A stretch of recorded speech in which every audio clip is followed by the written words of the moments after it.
You said he's a general who said that the YPG. Yes, Oh, go ahead. You can explain. Stephen Townsend. He's a lieutenant general, and he's in charge of the OSIR in Iraq. I know the initials, but I don't know the full opening. And he visited Kobani, where the YPG and YPJ fighting against ISIS and Ahrar and Al-Nusra, Al-Qaeda and all other groups. And this is almost a year that Turkey is accusing YPG with being a terrorist organization, although Turkey does not have any proofs. If anything, that it will be fake and fabricated.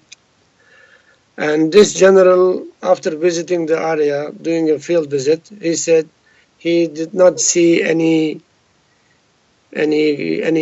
clues, any proofs, any evidences that YPG is a terrorist organization. Yeah, so this is refuting the Turkish claims that the Kurds are doing terrorism. Yeah, well, why do you think the Turks, as well as others, even the U.S., I think, maybe in most places, believe the PKK is a terrorist organization, and the YPG and all that? Because Turkey denied the Kurdish rights, and when PKK started fighting against Turkey, claiming the Kurdish rights to be granted, Turkey accused PKK with terrorism to delegitimize PKK's demands. PKK never did terrorism, never hijacked an airplane, never attacked a European diplomat, never did any suicide bombing. So whatever Turkey is saying is all those, like there is some cases that the whole village were attacked and 30 plus people killed. At the time, Turkish government accused PKK doing it, but after everything, all the court cases exhausted in Turkey, they went to European Court of Human Rights, and over there, it's proven that the massacres claimed or accused that PKK did killing Kurdish civilians, in fact, were done by the Turkish special forces. So Turkish army killed Kurdish civilians, blamed PKK, so they will have evidences, they will have proofs to accuse PKK with terrorism. Yeah. If we can have a fact-finding missions or even war crimes tribunal for Turkey, then all this will be proven that PKK never did terrorism. Yeah, Turkey. I was going to say Turkey is pretty supportive of ISIS, and they I mean they've been killing Kurds and claiming that they've been killing ISIS and doing that for a long while now. Sorry to cut you off. Yeah, go ahead. When YPG kills ISIS militants, they pick up their IDs. So we know that fighter or that terrorist came from Libya, came from Morocco, came from Chechnya, came from Afghanistan, came from East Turkestan, from China. You know, the way they look, the ID they carry and other stuff. And also their passports stamped by the Turkey, they were coming through Turkey. And some estimate says there are over 50,000 people came to Turkey, and from Turkey they came to Syria.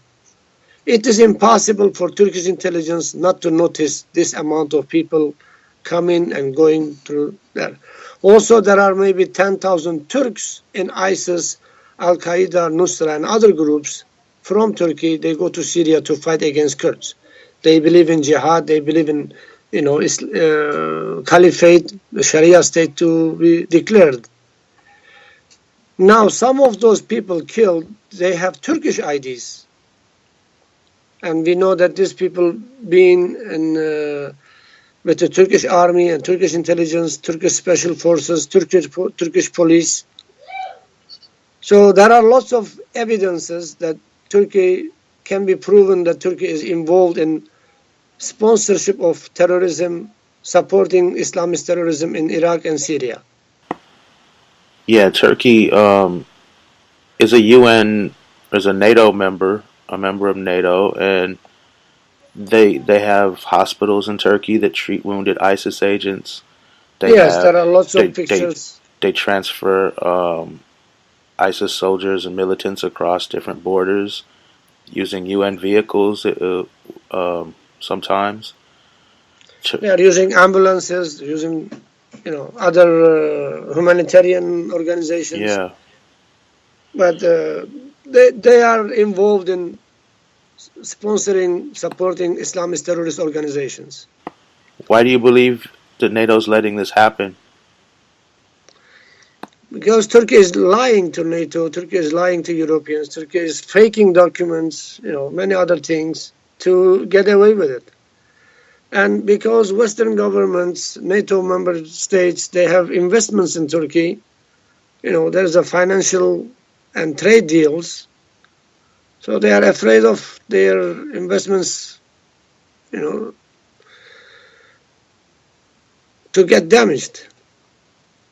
So they are keeping quiet until this become very serious issue, that their investments will be gone anyway. But this is a matter of time. What I believe is in 2023, Turkey will be 100 years old. A centennial celebration will set. And this current Islamist government, AKP, Justice and Development Party, the party of the Turkish President Erdogan, is making Turkey gradually a Sharia state. Turkey is becoming an Islamic republic like Afghanistan, Pakistan, Iran, Saudi Arabia. And to achieve that, they have to stop the Kurdish opposition. The Kurds in Turkey are very strong. The Kurds in Syria, Kurds in Iraq are very strong. They are armed and they are fighting Islamist terrorist organizations. And it is killing the Turkish sponsorship project that through using global Wahhabi terrorist organizations, that Turkey trying to change the geopolitical world order and trying to become one of the major world power. What we call neo-Ottomanism, that they want to revive the Ottoman Empire. They want to rule the Turkish land from Turkey to the Central Asia, that they call it Turkic nations like Azerbaijan, Kazakhstan, Kyrgyzstan, and other countries. There is so many stans. And Turkey claimed to be their natural leader. And Turkey claims that they will all be under the hegemony of Turkey. And Turkey will be a major power because of representing all these Turkic nations. They think this is their God-given right.